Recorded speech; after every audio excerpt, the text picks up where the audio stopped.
Kabilang po ako ng konti, DZAR po, Sunshine Radio. Sir, meron ng mag-isang linggo na nangyayari sa Davao. At pakipaliwanag nga po, yung anong pinagkaiba ng search warrant at warrant of arrest? Naka-specific ba ho doon kung doon sa warrant of arrest at search warrant, kung ano yung mga bahay na papasukin nila? At ano ba ho sa palagay nyo, doon sa pag-serve ng warrant of arrest, kailangan ba 4 na batalyon na pulis ang mag-serve? At may mga swat ba? Oo. At kailangan pa ba rin ba halugugin ang bawat kwarto ng Kingdom of Jesus Christ sa Davao City? Kaya hanggang ngayon po ay parang may people power na ron hanggang ngayon sa karsada. Ano po masasabi niyo rito sa sinagawa ng pamunuan ng PNP at ang namumuno po si General Torre na sinibak sa QCPD dahil dun sa pagharap niya ng panulutok ng baril sa Quezon Avenue at napunta sa Regional Level. Hindi ko alam yun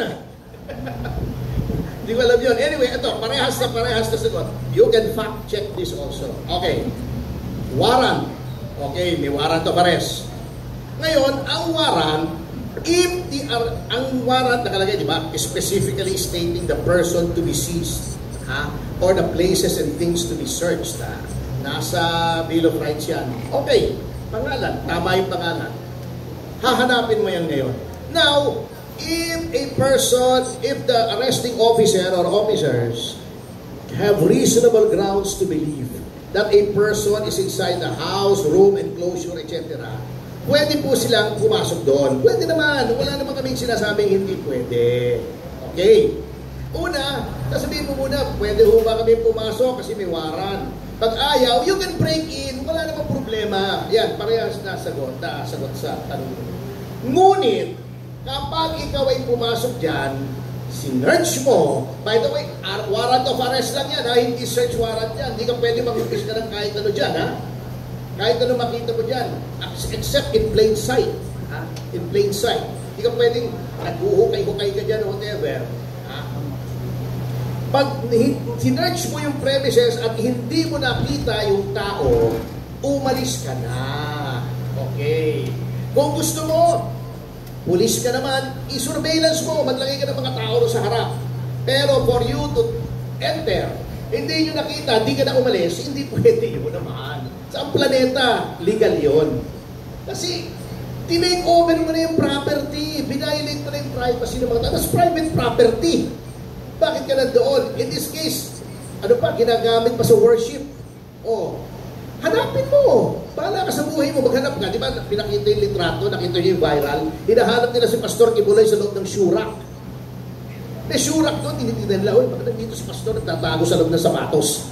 Kengkoy Talagang kengkoy. Comedy Ngayon, pag wala ka nakita, umalis ka na. Di ba, pumasok na NBI doon, di ba? Walang nakita. But for you na sasabihin mo, papaligiran mo kayo, hindi kayo may aalis dito pag wala si Pastor Kibuloy. Paano kung wala ron? Kung nasa Bacolod, nasa Iloilo, gawin mo ron. So, 10 taon ka nasa labas ng kingdom, 10 taon ka naka-take over sa kingdom. Ako ngayon, puputulan pa daw ng kuryente tubig. Wala namang ganun sa batas Nakakaso ka na talaga. Grabe. Kaya nga, alam nyo, ito lang, I just have to say this because this is personal. Kasi loyal po tayo sa mga Marcos 40 years pinaglaban nila para mabura yung pinagsasasabi ng mga narrative na diktador si Marcos, magnanakaw, etc.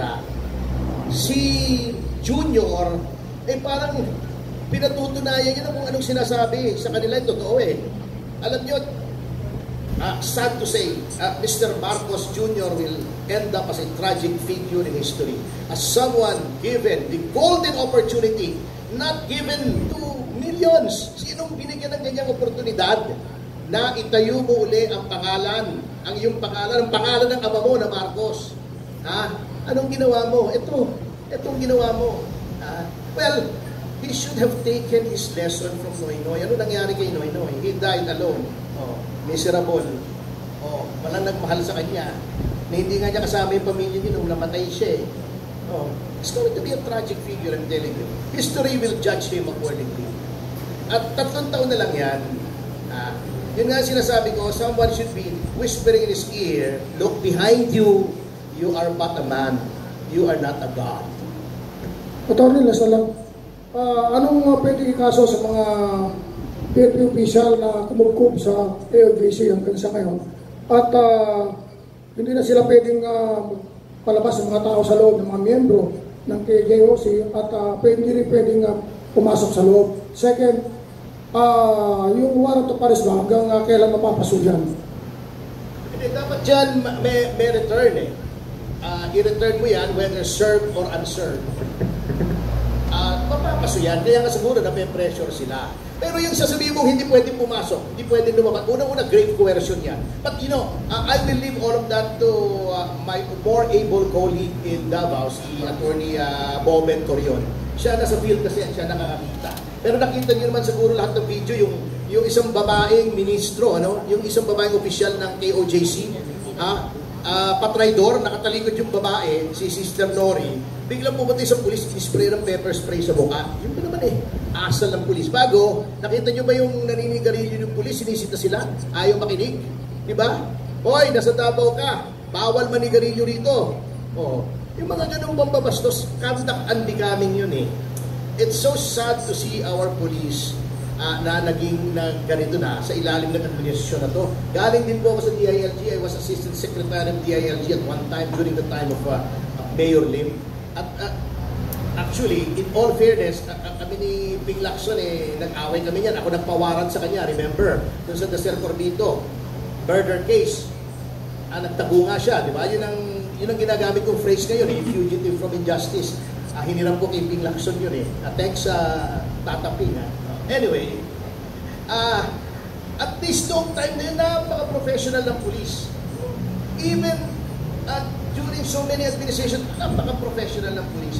Eto, ano nangyari rito? Even nung ina-aresto si Madam Arroyo, napakagalang, napakaayos ng police. Ang nangyari sa ating police? Ang nangyari sa NBI?